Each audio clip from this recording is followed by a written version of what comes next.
So as scheduled po, our next topic is the integrated pest management against mango sessid fly. So sino dito mahilig sa mangga? Ay, wala mahilig sa mangga.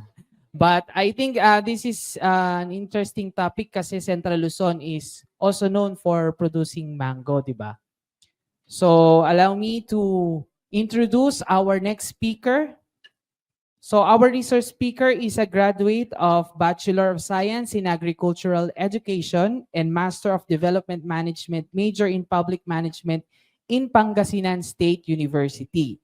Currently, he is designated as the focal person for Mango R&D and one of the members of the Technical Working Group for R&D on Crops. He is also the Regional IPM Coordinator and now serves as the Center Chief of Pangasinan Research and Experiment Center, holding the position of Senior Science Research Specialist in the Department of Agriculture, Regional Field Office in Ilocos Region. Let us all welcome Mr. Aris V. Magat.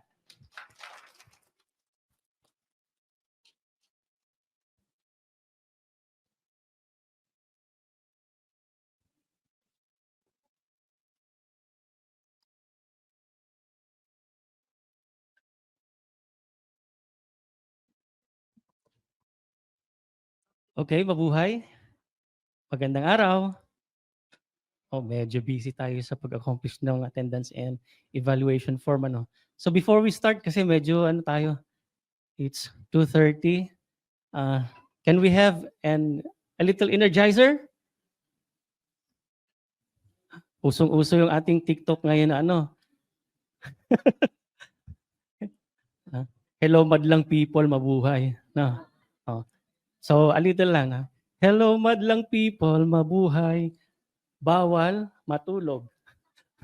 Bawal matulog. Okay. Tayo po tayong lahat.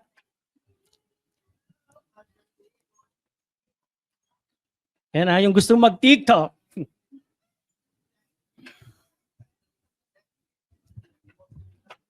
Oh, inat-inat ng konti. Okay. Ready na? Okay. 5, 6, 7, 8. Hello, madlang people, mabuhay. Bawal matulog. Bawal matulog. Ulit. Hello, madlang people. Ready, go. Hello, madlang people, mabuhay. Bawal matulog. Bawal matulog. Sige, sit down na po. Bawal po matulog sa time na po ito. Oo. Before I start, gusto ko lang i-acknowledge yung ating pong mga kasamahan from the research division of the DARF1, spearheaded of course our research division chief, Dr. Gilbert Rabara and company, and of course our former RTD for Research and Regulations, Dr. Jovi Datuin.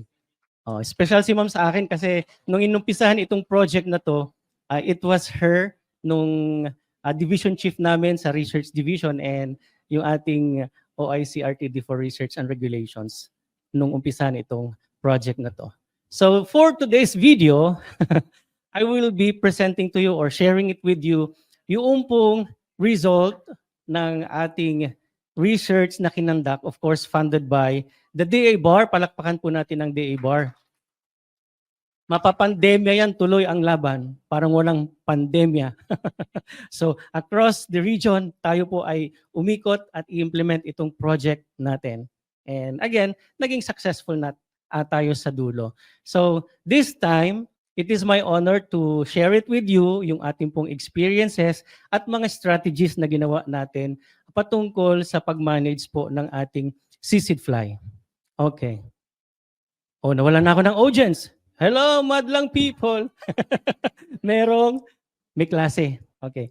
But anyway, hello din po sa ating mga nasa virtual world, yung ating pong nasa Facebook Live audience. So, ito po ay experience po namin sa Region 1 at kung may mga makita po kayong pwedeng i-implement din o i-apply doon sa inyong manggahan, lalo na sa ating mga mango growers, ito po ay para po sa inyo. Okay. May nakikita po kayong naka-flash sa ating screen? Okay, ito po ay 3 pictures ng mangga. Kung pagpipiliin po kayo, ano po ang mas preferred po ninyo? Is it A, B, or C? Sinong nagsasabing B? A, taas ang kamay. Tingnan ninyo mabuti yung kanyang appearance. Parang hindi ito yung edited version natin, ma'am. Saglit lang ha. Kasi sa kanina meron akong binago ng bahagya dito sa ating presentation. Sino pong nagmamangga? Taas ang kamay. O yung parents ay nagmamangga? Wala. Kumakain ng mangga. Ayan. Mas maraming consumer sa ating mangga, no? Oo. Pero naiintindihan ba natin o alam ba natin ang pinagdadaanan bago ninyo malasap yung tamis ng golden na mangga natin? Isa ito sa pinakamasarap na mangga sa buong mundo. Di ba? Dapat ipagmalaki natin yun. Na-experience ko kumain ng mangga sa ibang country pero hindi ganun kasarap or matamis siya pero yung fibrous ang mas marami. At yung iba, may amoy. Gusto niyo ba ng may amoy? Melon amoy? Ayaw natin ng may amoy, no? So yung mangga natin, yung amoy niya, hindi naman foul sa ating ilong, no? Masarap ang kanyang amoy, matamis.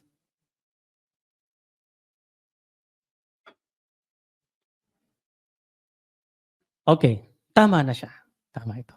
Okay, yung A, B, or C? Nasaan ang B and C? Yan. Cast your votes.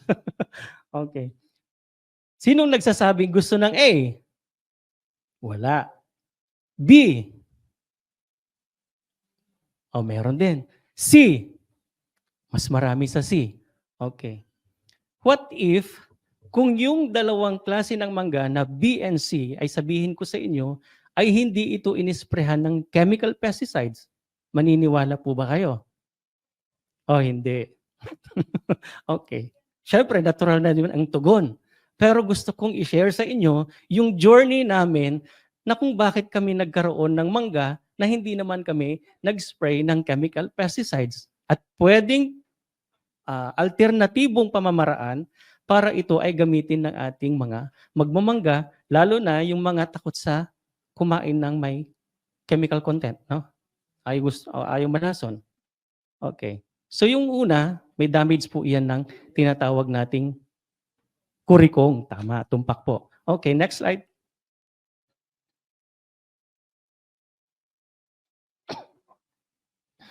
Akin pong ibabahagi sa inyo yung tinatawag naming integrated pest management on the management of sisig fly or against mango sisig fly in Ilocos region. So ito po ay a result po ng aming study na kinonduct for 2 years funded by DABAR, yung ating pong PTDCOM research on the management of mango sisig fly in Ilocos region. Of course, funded by DABAR and implemented by the DARF1 together with LGUs. Next slide. Let me give you a little situationer on our mango sa Ilocos region.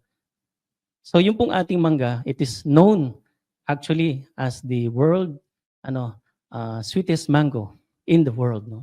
According to the Guinness Book of World Record. Tayo po ang nagmamay-ari nun. At sa Region 1, kami po, I think, isa or number 1 doon sa nagpo-produce ng mangga dito sa ating region, sa ating country, no?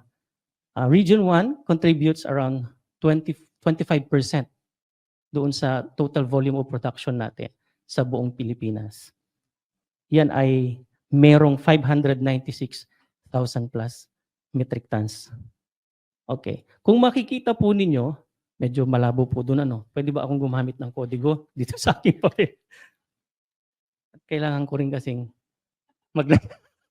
hindi ko gustong aminin pero kailangan na talaga. Tinatanggi. Sino yung mga tumatanggi sa mga edad nila na hindi na tayo bumabata? Okay. Yung pong ating yield per hectare ng ating mangga noong 2014, ito po ay merong 14 or 13 metric tons per hectare, yung ating pong yield.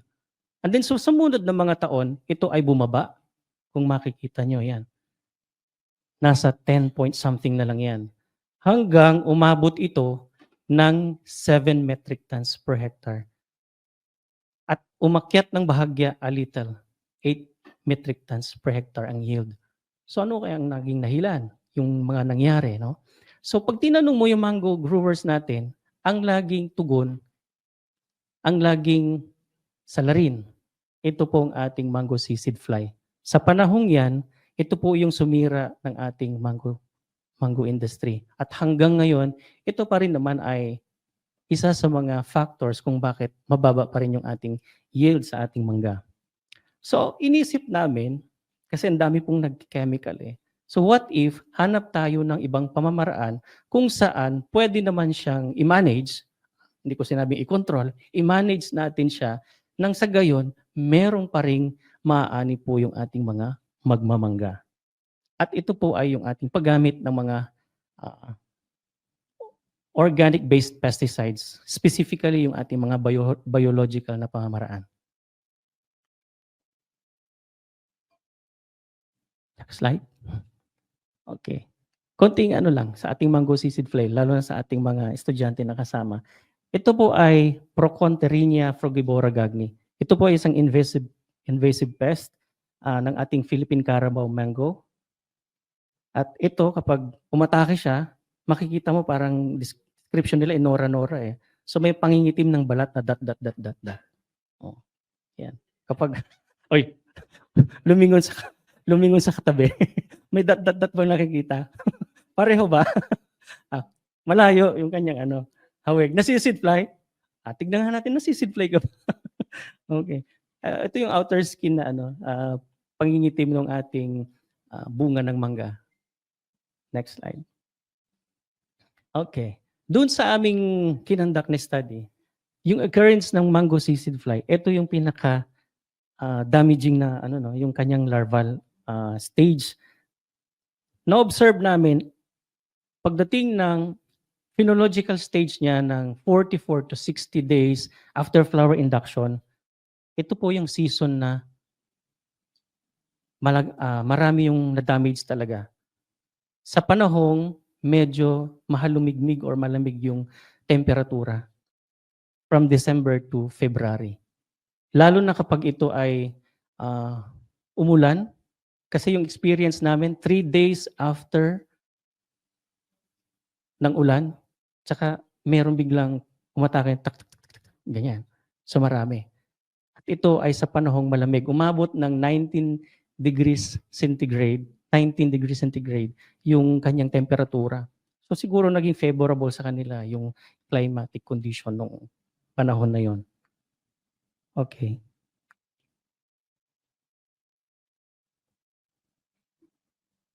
Tahimik.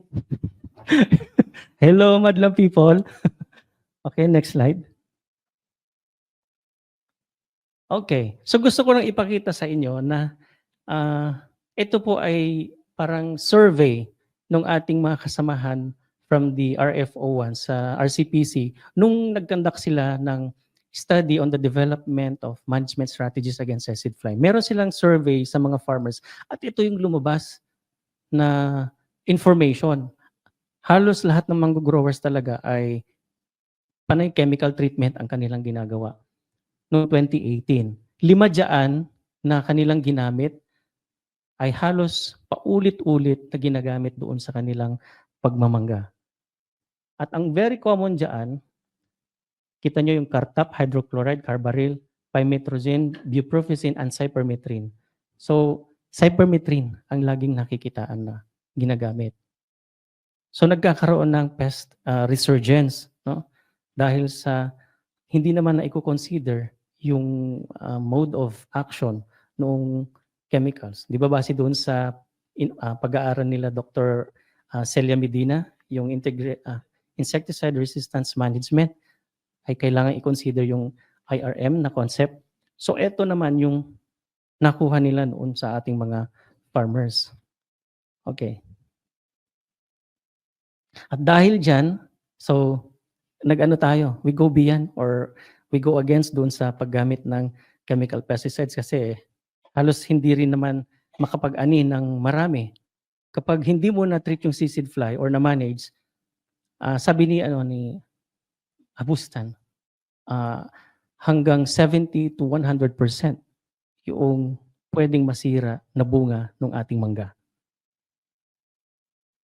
Okay, so tignan natin kung IPM ang gagamitin natin, ano-ano kaya yung mga pamamaraan na pwede nating gamitin mula doon sa maikondisyon natin yung ating mangga. Next slide. Ito po yung mga cultural management practices na gusto kong ibahagi po sa inyo.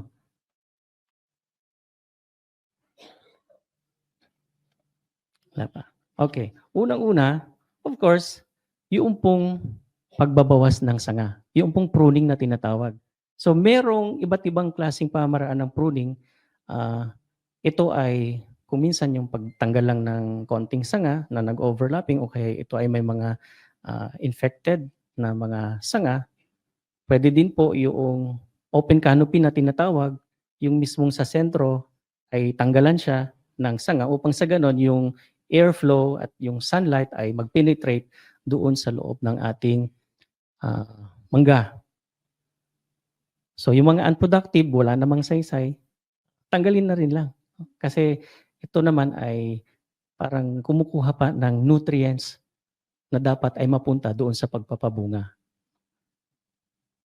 Ito naman ay ginagawa after the harvest para hindi naman gaanong detrimental doon sa ating halaman. No? Nung nag-start kami sa Malasiki, yung cooperator namin na isa, sa pangalawang pagkakataon na mag-implement, retired teacher, ayaw niya ng pabawasan ng sanga. Magagalit. Pero challenge namin na what if pumayag kayo at maipakita namin sa inyo na yan ay kaya niyang mamunga ng ganito, higit pa doon sa dati ninyong inaani. At yung reduction noong mga infested na mga bunga ay mas mapababa natin. Kasi base doon sa kwento ni Dr. Simon sa akin noon, kasi he was one of my professor in PSU, kapag hindi ka nag-prune, yung 30% na sana ay makuha mo added doon sa magandang ibubunga niya ay mawawala. So may loss na doon. So ginawa namin at pumayag naman. Natuloy yung aming study doon. Now for sanitation, ito halos bato-bato lang sa ating mga ibang mango growers na hindi sumusunod dito sa sanitation. Marami yung mamangga na yung damo halos hinahayaan lang dyan. Mga ilang areas yung mga napuntahan ko, talagang yung kanilang area ay hindi nalilinisan. So kailangan mas maganda, mas malinis para yung mga pamumugaran ng mga insekto na ating mga kalaban dyan ay mawala sa ating paligid. Importante din na yung ating lupa ay ma-analyze natin.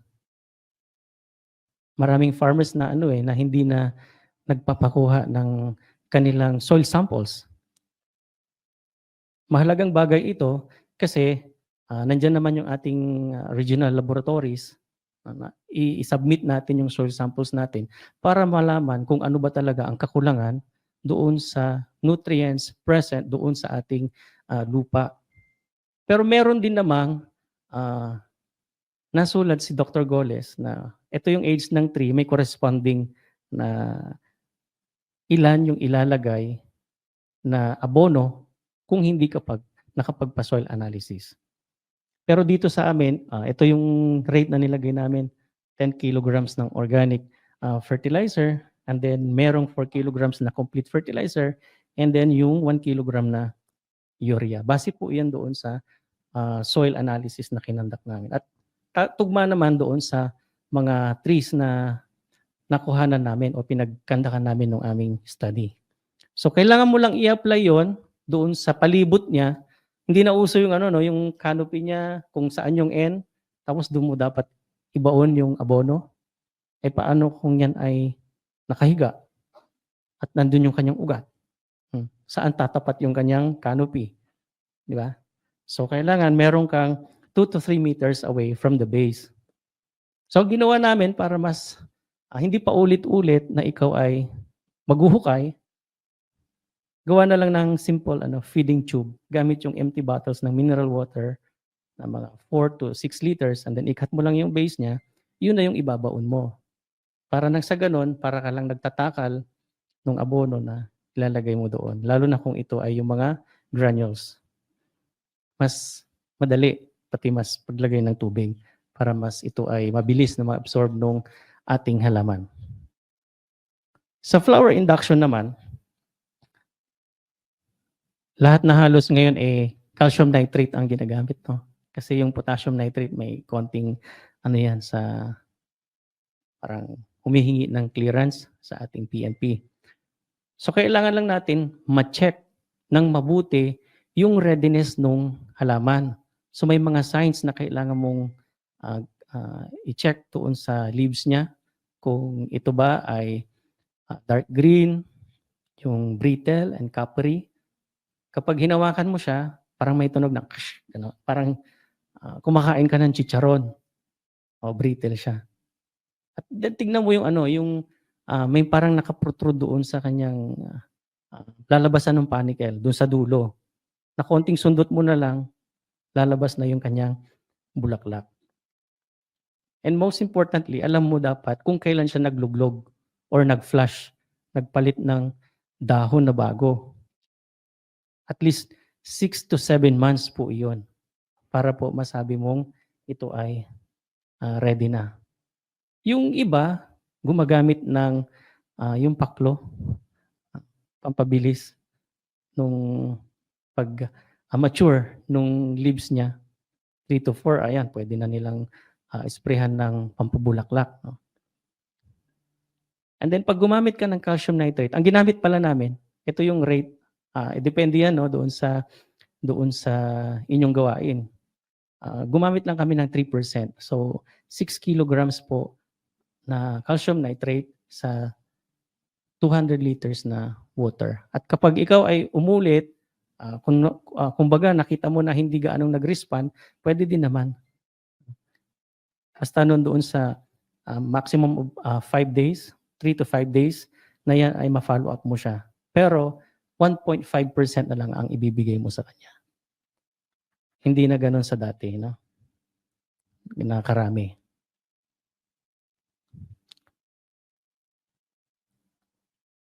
Pagdating naman sa insect pest and disease management,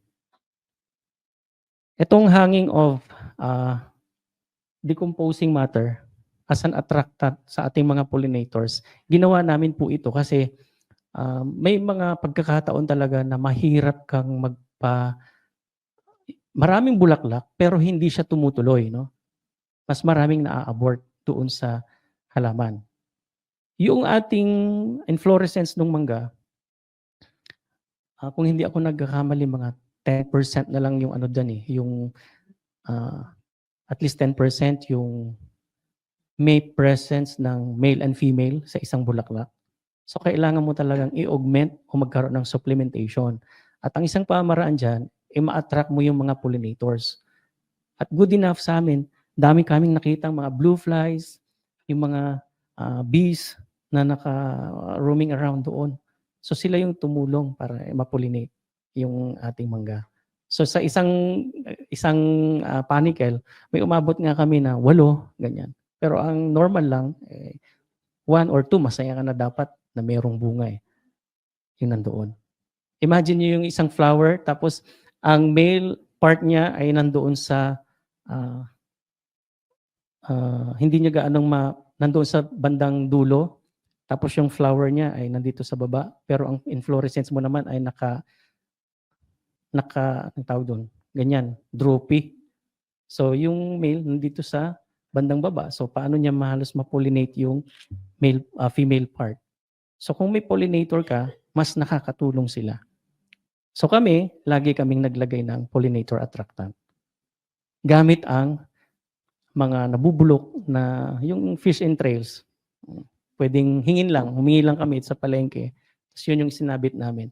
Sa panahong before mag-bloom yung ating flower. So kami nilagay namin 28 days after flower induction. Pero pwede mo namang ilagay 26. Pag naaamoy mo ng yung malapit ng maging mabango yung bulaklak ng mangga. Para mas mataas yung chance na maraming ma-fertilize na parts na female flower ng ating mangga. Okay, next slide. So ito naman, nagsabit kami ng ng yellow sticky trap. Yung ground insect trap, ito ang RCPC yung nag-design nito, gumawa sila niyan ng using the empty mineral water bottle. Kasi nga yung ating mango seed fly, nag-undergo yan ng pupal stage. So pag nasa pupal stage yan, pupunta siya sa lupa, babagsak siya sa lupa, at doon siya muna manirahan pansamantala. So pwede din na ginamit nila yan as a monitoring tool para makita nila kung mag-emerge yung seed fly from pupal to adult. Pero by chance lang yon kung saan na pwede mong ilagay. Anyway, isa pong monitoring tool yon na pwedeng tignan kung merong matrap na mango seed fly adult. And then of course, gumamit din tayo nung yung flying insect trap na molasses plus cane vinegar na 1:1 part, tas nilagay lang namin sa yung previous slide kanina para makita nila. So isang mineral water bottle, and then binutasan lang namin siya, nilagay namin yung solution to attract insect pest doon. So hindi lang ito against seed fly, meron ding mga ibang insekto na pwedeng mahuli. Pero mas nakita namin na ibang insekto ang makukuha niya. Like for example, sa mga yellow traps, iba namang insekto. And then yung pheromone lure trap, mas nakita namin na ang nakuha naman niya doon ay yung ating fruit fly, mango fruit fly. Okay. So dako tayo doon from the previous slide, please. Yung pong ating paggamit ng organic-based pesticide as an option 1. Kasi dalawa dito na nakita namin na nagkaroon ng significance o yung comparable doon sa ating chemicals, yung pong ating dalawang treatment, no? Yung paggamit po ng biological control agents na combination niya, ito ay yung ating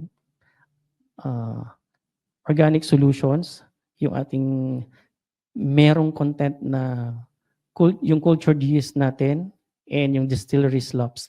So yun yung ginamit natin.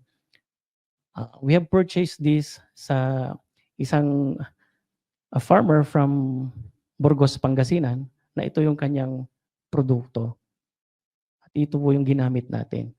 Nakailang beses natin ginamit ito and consistent na from 2015 ng November, nung nagkaroon tayo ng on-station trial or efficacy trial, and then in-evaluate natin sa loob ng station kung kakayanin pa rin niya. So nakaka-produce naman kami ng quality and malinis, makinis na mangga. So itinuloy namin to verify yung kanyang effectivity. Ito ay product ng Galali Integrated Zero Waste ng Burgos, Pangasinan. Pwede siyang ma-search sa Facebook account po nila. And then, gumamit kami ng Boveria bassiana and then the Metarhizium, yung pong pinuproduce po ng Regional Crop Protection Center. So yung pong ginamit natin na ito na solution, pina-check po natin ito sa biotech at nakitaan ito ng mga magagandang micronutrients na nakalagay. Merong matataas ang kanyang calcium, magnesium, copper, iron, yung mga ganon na elements.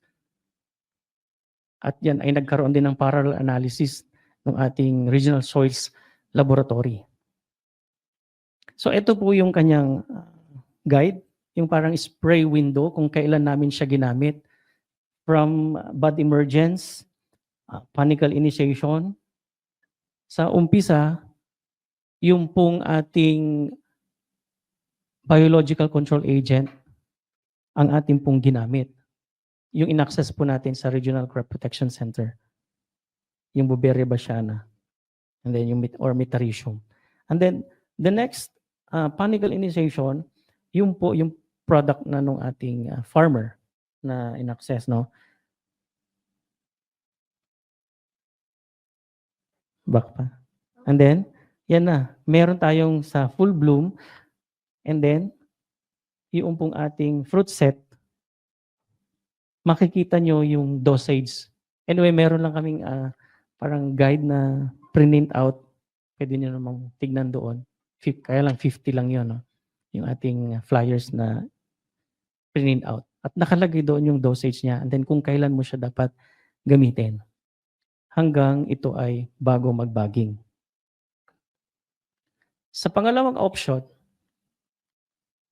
ito naman ay isang bacteria, isang Bacillus amelolecufaciens na product po ng ating pong scientist from Philmec. Ito po ay na-access namin sa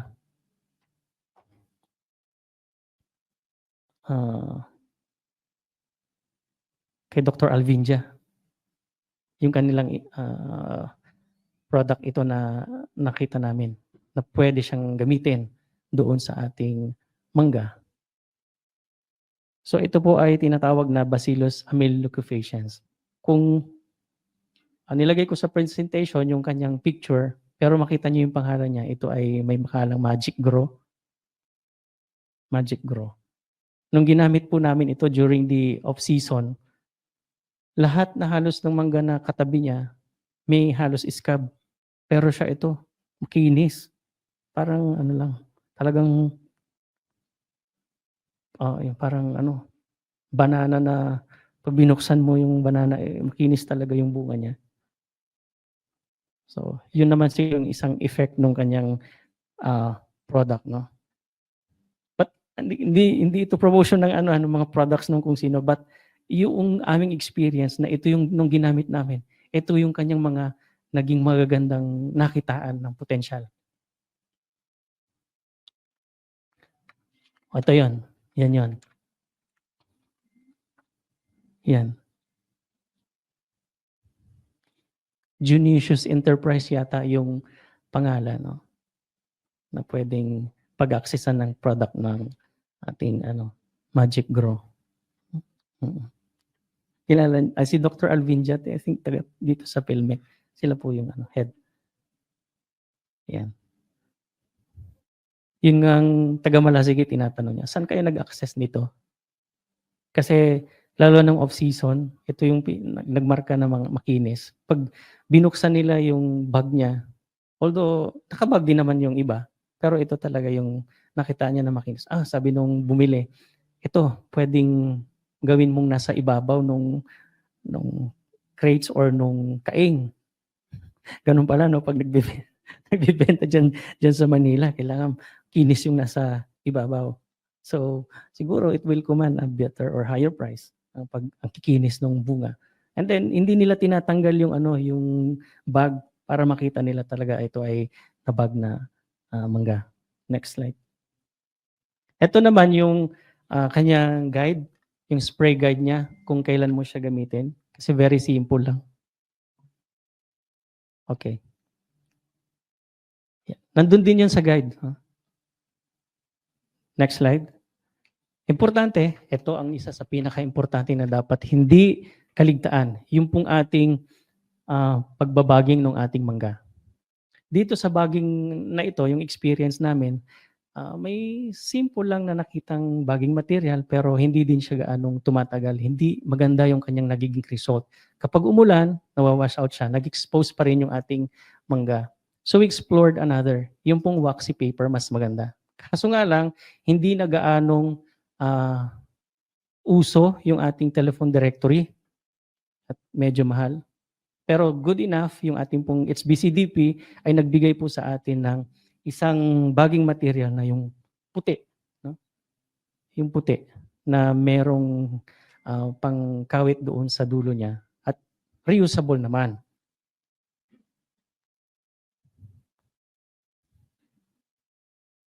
So kami, takatingin sila. Gumamit din kami nung we took an advantage doon sa non-woven fabric. Yung face mask natin, di ba? Dahil uso ang pandemya noon, nakita namin, pwede kaya ito? Pinagdugtong namin siya in stapler and then binag namin doon sa second season. At maganda din yung naging ano niya, yung result niya, hindi siya nasisid fly, yung pong ating mga nilagyan. So, merong malikot lang naisip habang wala naman doon sa study, pero tinignan namin baka kaya niya. So, okay din. Kaya lang, mas maganda yung blue kaysa yung sa black. Kasi yung black, ang naging resulta niya, para siyang peras ang kulay, pale. Ayaw nung bumibili. Mas gusto niya yung binuksan niya yung nasa blue na face mask. Pero dinisinfect natin yan kasi although sa amin naman galing sa station or sa family namin para pakita lang na pwede naman siyang utilize. Kung gusto natin, sabi namin sa bar, baka pwede na bang gumawa ng non-woven fabric pa rin, na patahi na lang. Kasi yung bumili nun, sa harvesting, medyo ayaw niya dahil masusugatan siya, matusok siya doon sa may stapler na nilagay namin. So pwede rin siyang i-modify. Diba? Okay. So pag gumamit ka ng ordinary paper, ganyan yung itsura ng mangga. Halos yung kanina na ipinakita ko sa inyo. Diba? Oh, lumalaki na siya pero natamaan pa rin ng korikong. Either yan ay before na nabag, korikong na, pero mas inagahan na nga namin 45 days. Nagbag na kami.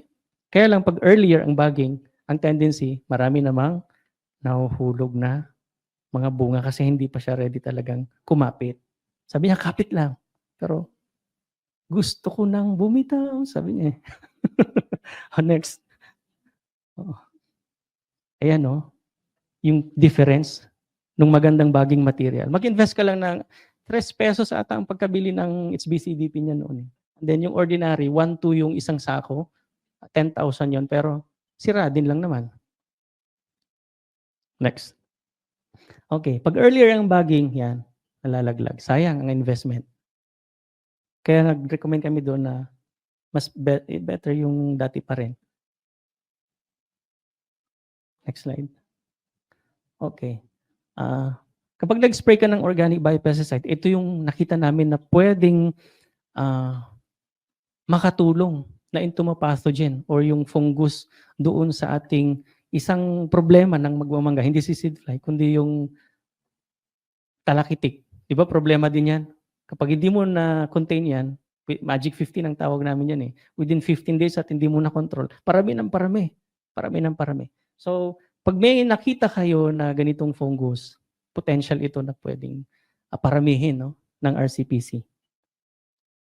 So makita nyo doon, doon sa graph, sa umpisa, marami kayong makikitang mga other pest, pero habang tumatagal, mas dumadami ang population ng natural enemies o yung kaibigang kulisap natin. Lalo na kapag hindi ka gumamit ng chemical. Next slide. Okay. So sa isang lugar, iba't ibang klaseng spiders naman ang nakita namin. Mga natural enemies pa rin to na pwedeng kakampi ng ating mga magmamangga.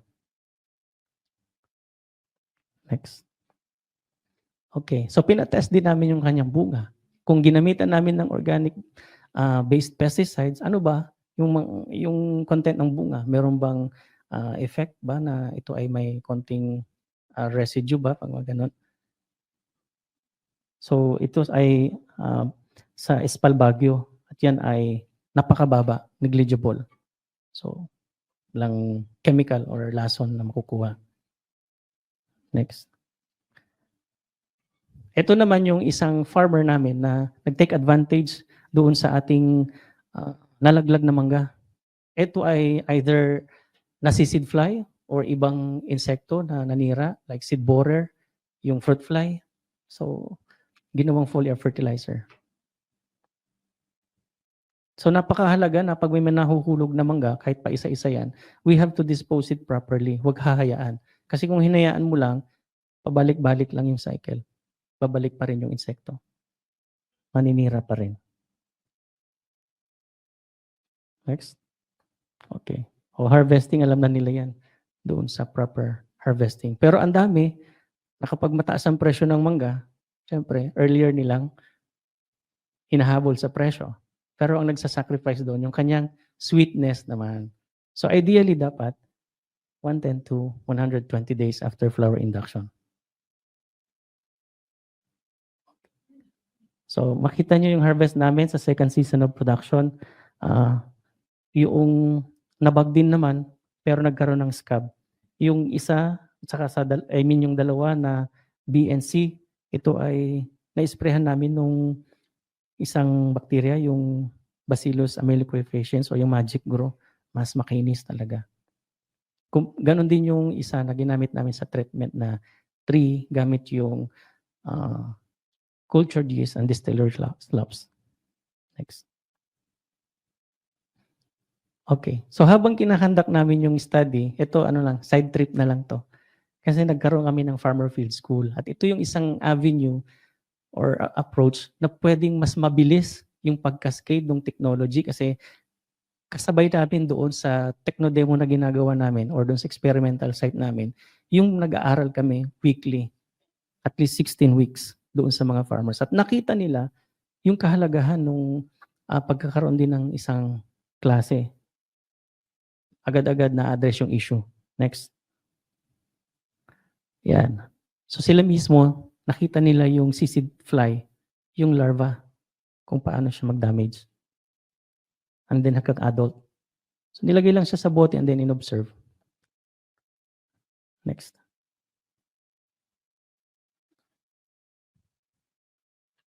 Okay, nagkaroon din kami ng konting technical briefing and seminar sa aming mga participants. Yung 78 na yon, train din namin sila. Binigyan ng iba pang information hanggang sa processing para naman may mga iba pang matutunan. Hindi lang doon sa mismong field school patungkol sa seed fly management. Yung seedling kasi napaka-importante din kasi later on kapag hindi naging carabao mango yung naitanim mo, wala kang aabangan na maganda bunga. Next.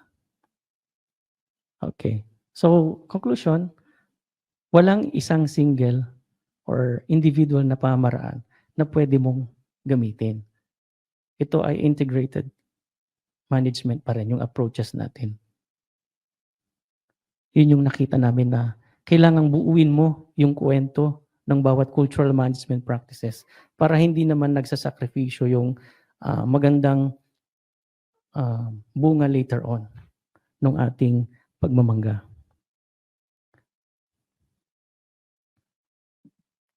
Okay. Ang recommendation namin, we have to use yung mga may gusto lang hindi naman pinipilit.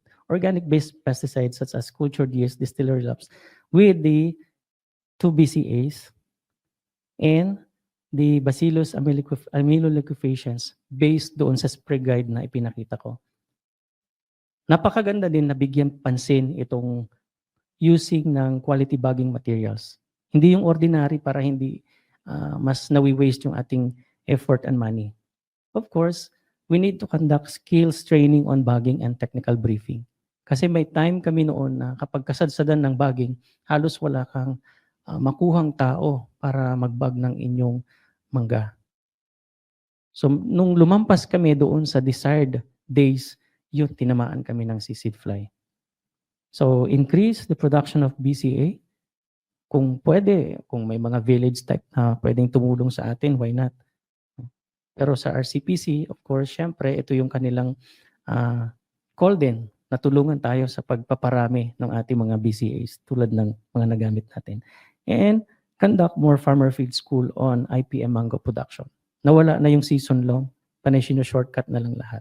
Pero kapag ang farmer ay expose mo siya kasama ng researcher o ng facilitator within that 16 weeks mula doon sa pagpapabunga hanggang ito ay maibenta, yun po ay napakagandang mai-transfer sa kanila yung knowledge and information. Especially yung technology na na-develop natin. Okay, so ito po yung flyer na print out namin pero 50 lang muna yung aming kan. Nandyan po yung simple na techno-guide niya. Okay, so gusto kong pasalamatan ang DA-BAR of course for funding this project and the LGUs of Ilocos Sur, Ilocos Norte, La Union, and Pangasinan, and the other municipalities na involved, Malasiki, yung pong La Union, San Fernando City, Pinili, and Santa Cruz. And of course, yung aking pong kasamahan sa pag-implement ng project mula sa RCPC, sa Research Division, of course, sa Field Operations Division, and yung pong ating dalawang research assistant noon. Yung isa ay nandito. So marami pong salamat. Of course, yung ating mga cooperators din pala dito, no? Baka nakikinig sila, yung mga naka-online. Hindi ko na po isa-isahin, pero alam niyo po kung sino kayo. Maraming salamat po. Okay po, palakpakan po muli natin Sir Aris Magat from DA Regional Field Office, Ilocos Norte. Thank you very much, sir. So it's time for our question and answer portion. Meron po bang questions mula po sa ating mga students and other audience po dito sa Teachers Hall? Any questions po? Meron po ba? Taas lang po ng kamay at lapit po tayo sa microphones po natin. Yes, Sir sir. Peter. Sir Peter Oliver, Happy na birthday, Sir nag-celebrate Peter. po ng birthday today. May Pete. Happy birthday, sir. Happy birthday, sir. Parang may gustong mag-blow out namin. Wow. So magandang hapon. I love this topic because I am also a plant pathologist. So ang tanong lang natin, amigo, is magiging location specific ba if ever we also conducted in some place, say Bicol region? And another question is, ano ba yung naging effect doon sa solutions ng ating anisoplay tsaka yung Basiana? May effect ba ito? Kasi di ba napakalakas? Thank you. Kung location specific, I would say yes, mas maganda kung location specific. But still we could try doon sa ating area. I don't know kung sa weather condition magkakatalo na lang. Pero yung paggamit nito ay since nakitaan namin na maganda naman yung naging result niya, possible na ito rin ay maging maganda ang result kung saan man yung inyong area. For example, sa Bicol. And then, yung about doon sa BCA na Metarhizium and Beauveria Basiana, ang ginawa namin kasi dyan, parang interval siya eh. Nauna muna yung isa kung ano yung available kaagad na makukuha namin from the RCPC, pero hindi namin siya pinaghalo together. So, it's a alternate ang paggamit namin sa kanya. Pero ginamit namin siya earlier stage, lalo na doon sa after ng mga 10 to 12 yung bad emergence, and then before na ito ay pagkaroon ng mga butil. So far, hindi lang yung sisig fly ang parang di namin na-observe kasi at 32 Daffy wala kaming na-observe. Ito yung kagandahan naman na nakita namin na doon sa 32 or 33 days after flower induction, wala kaming na-observe na sisig fly pa. Unlike yung study nila Sergio Tolentino, yung development strategies ng against sisig fly na funded din ng DA-BAR, sa panahong yon nakitaan na nila na may mga damage na ng sisig fly. So yung sa amin, hindi namin siya nakitaan. And then mas less yung nakita namin na yung pagpaparami ng ating mga talakitik nung nag-spray kami nung dalawang BCA na yon. 'Di ba? Ang talakitik lalo ay mas destructive siya sa panahong mamumulaklak siya. Pag nangitim na yung bulaklak, wala ka nang aasahan na sisig fly kasi wala na silang walang aatakihin ng sisig fly eh. So sa umpisa pa lang, hindi yung sisig fly muna ang talagang babantayan mo. Meron pang ibang mga insekto like mango leaf hoppers. Okay po, thank you very much. And also, actually, maganda yung question po ni Sir Peter. It could be an additional researchable area po, no? Verification Ah. ng mga technologies po at areas Saan? po. Sa ibang lugar. So may question po tayo online. Mapa-flash po ba sa screen? Sabi po ni Gigi Garcia, Ibis. Ang problema po namin, sir, ay ang mga ngusong kabayo na insekto. Hindi po ba tumalab ang mga gamot na in-spray namin? Hindi po tumalab yung mga gamot na in-spray namin. Yung ngusong kabayo ay yung talakitik, I think, no? Yung mango leaf hopper. Baka yun yung term naman nila doon. So yung nabanggit ko kanina, napaka-igsi din yung kanyang inog ng buhay para magparami, lalo na kapag ito ay panahon ng mainit. Kasi ito ay mga yung hindi nila kailangan ng mag-mate sa kanila, pero dumarami sila.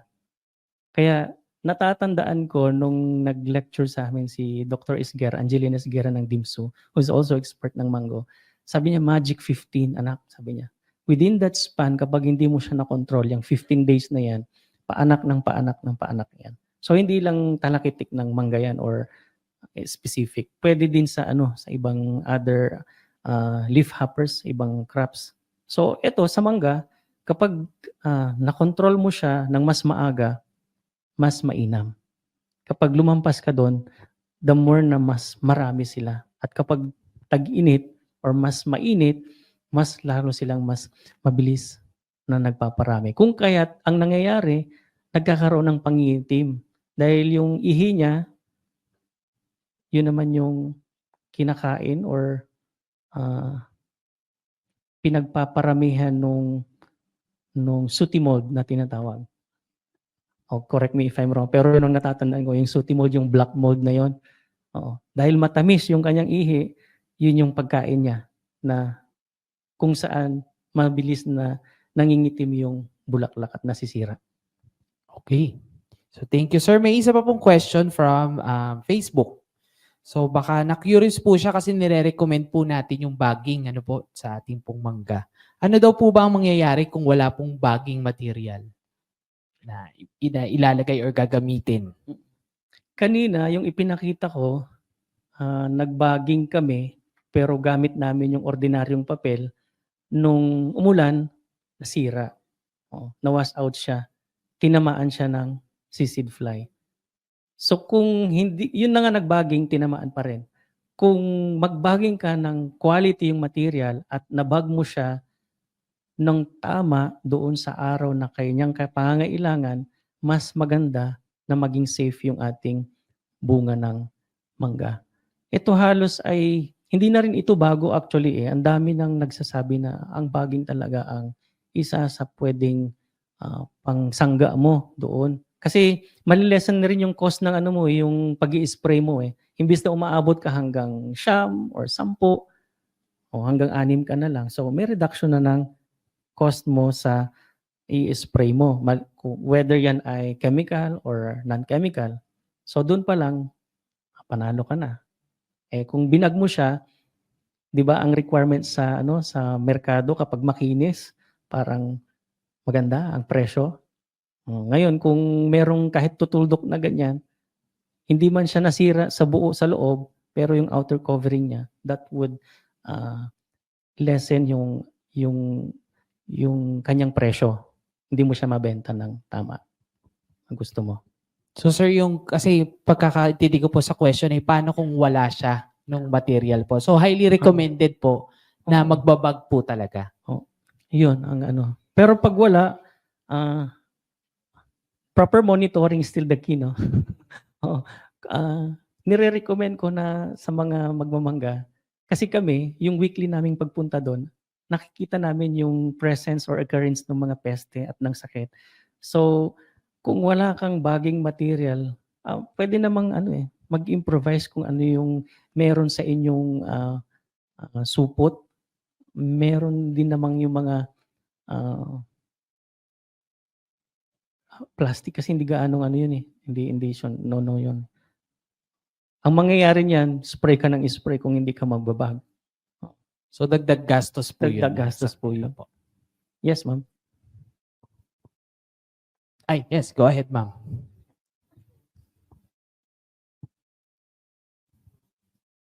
Sir, kung walang bagging material, we can use yung supot ng asukal. Yun ang ginagamit namin sa Palawan. Supot ng Yung asukal. papel. Papel. Yes. Merong supot ng asukal na, di ba, yung para siyang glossy. Opo. So, yun ang medyo waxy na Okay. nire-refer ninyo. Oo. And may tanong lang ako, sir. Halimbawa, hindi ka naging successful sa first spraying mo ng flower induction. Can you do another spraying? And then what is the concentration na gagamitin natin? Just if ever na pwede. Thank you.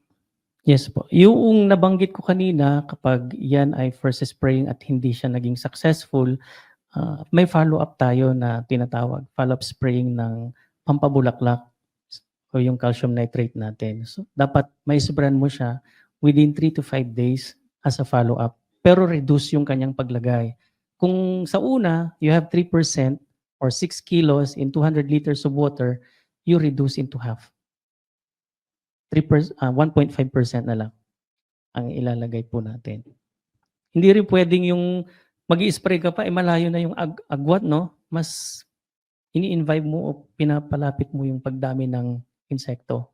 Kasi nagiging staggered yung kanyang phenological stage. So nagkakaroon ng continuation or continuity nung inog ng buhay ng mga peste.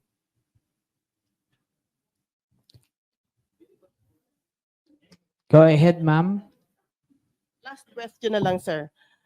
Yung kaibahan ng technology na nai-present niyo doon sa aming practice is yung paglagay ng fish scraps. How do you do it, sir? Kasi medyo hindi maliwanag kanina sa slides. Ipa-plastic ba natin? O isasabit lang natin? O Gumamit kami, ma'am, ng yung simple lang na tool, yung net, yung puti, TULLE. Yun. Tapos kinat-kinat lang namin. And then, tinali lang namin. So, isa-isa nilagay doon sa puno ng mangga. Pero may konting, syempre, alam niyo yung amoy ng nabubulok. Pero yun naman ang gustong-gusto nila na puntahan. Pero kung wala yun, pwede naman yung yung dead na palaka o snail. Yung kohol. Ganyan. Kung ano yung meron kayong pwede. Wag yung yung karne, ha? Mahal. Okay po. So we'll entertain 2 questions na lang po. Unahin lang po natin si ma'am po. Okay, good afternoon. Good afternoon, sir. Eileen Adante from Region 5. May nabanggit ka, sir, kanina na yung nahuhulog ng mga bunga ay pwede siyang i-process as foliar fertilizer. So yung question ko po ay hindi ba siya maging possible source ng inoculum ng bacteria or microorganisms na mag-cause din ng infection doon sa mango fruits? And then yung another question, sir, nabanggit mo highly recommended na ibag yung mango fruits, sir. So ang tanong ko po, compare sa hindi na pinagbag, ilang % ba yung increase in terms of harvest ng mango fruit? Ano po?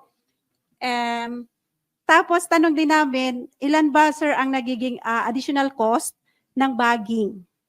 Thank you po. Bali, tatlo ang tanong. Okay. Ang dami no? Parang hindi na ako uwi.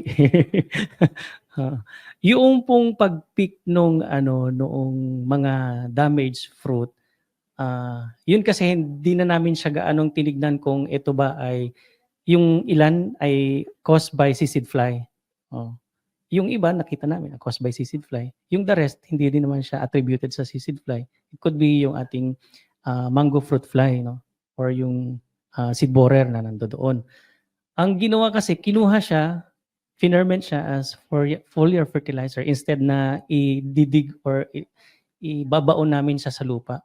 Pero yun, ang ginamit po niya yun, hindi po niya kasi in-spray yun sa mangga. In-spray niya sa kanyang mga ornamentals and other crops, the vegetables doon sa kanyang lugar. So nilaglan niya na ng 1:1 ratio ng molasses kasi may molasses naman siya. Oo, hindi naman niya in-spray as foliar doon sa aming manggahan. Yes po. Ano pa yung isa? Yung yung Ilan po bagging. yung matitipid? Oo. Yung matitipid, kung tutuusin, sa umpisa, additional cost din yun. No? Pero pag tignan mo yung kanyang, i-weigh mo yung sa matutubo mo dahil maganda yung produce mo, hindi siya mababagsak or masisira, kung hindi siya tinamaan ng seed fly or ng other pest doon sa loob or ng bacteria doon sa loob niya, mas maganda na yan ay magkukuman sa iyo ng around 20 to 30% pa ng increase doon sa iyong income, no? Oo. Kesa yung hahayaan mo na lang na hindi siya ibabag. Yung sinabi ko nga kanina, may study na kapag hindi mo siya nabag at na seed fly yan, at least 70% to 100. Oh. Meron kaming isang experience sa isang mango grower namin na hindi siya nagbag. Akala niya okay yung kanyang mangga. So after walang isang linggo, nabagsak lahat yung magandang mangga na dapat ay inaasam niyang i-harvest. So, nagre-recur pa man din yan na babalik doon sa ating manggahan. And then, okay. Yung isa po ay nasagot na rin ni Sir Papa. Thank you po. So last question na lang po kay Sir, mula po kay Sir Peter po ulit. Gusto lang po natin, Sir Aris, na ma-enlighten kami na audience kung may nag-come up po kayo ng return of investment or the economic analysis itself. So thank you and congratulations. Hindi ko na in-include yung karang cost and return analysis niya dito sa aming presentation. Pero kanina, pag-aabang nga ako kaya sabi ko, in-anticipate ko na may magtanong ng ganon. So around 25 to 27% yung kanyang yung kanyang markup as compared doon sa nag-chemical kami. Paggamit itong ating organic-based pesticides, yun yung kanyang naging difference. Mas syempre yung paggamit mo ng mga chemical pesticides at kapag yan ay frequent, usually ang chemical pesticides it would entail around 60 to 70% doon sa production cost So malaki.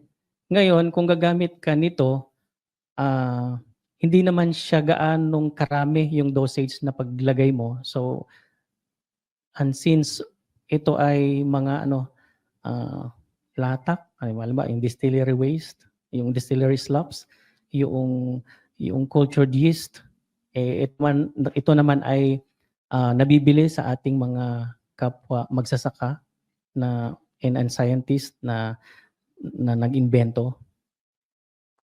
Although nga lang pag makita mo yung kanyang packaging, syempre, hindi naman yung highly sophisticated na nasa bote na magaganda kasi kung magaganda yung bote, it would add cost din naman. So ang challenge lang doon sa isa nating product na ginamit yung produce ng ating sa Burgos, Pangasinan, ito po ay need pang i-register sa BAPS. Yun yung nagiging challenge natin to access. Di ba sa atin sa government, pag bibili ka, kailangan meron siyang rehistrado siya agad. No? So, yun yung din naman yung kanyang tulong na hinihingi sa atin. Lalo na since ginamit natin yung kanyang inputs. So what if, sabi niya, baka pwede nyo kaming tulungan na mapa-register naman ito since nakitaan nyo naman siya ng potential, mga ganyan. Okay po. So thank you very much, Sir Aris. Palakpakan naman po natin si Sir Aris. Maraming salamat. Sir, may mga additional questions po online. I-refer namin yung mga question po sa inyo para po mabigyan din natin ng answers po yung mga nagtanong po sa atin pong Facebook page po.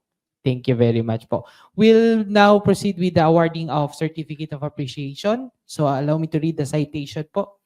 Bureau of Agricultural Research awards this Certificate of Appreciation to Aris V. Magat for sharing his invaluable knowledge and skills in his topic titled Integrated Pest Management Against Mango Sesame Fly. Given the 16th day of August 2023, during the National Agriculture and Fisheries Technology Exhibition with the theme Shaping Agri-Fisheries Technologies for a Better Future, held at Teachers Hall, CLSU, Science City of Muñoz, Nueva Ecija, signed by our director, Dr. Junel B. Soriano, to be awarded by the Assistant Head of the Knowledge Management and Information Systems Division, Ms. Evelyn Juanillo.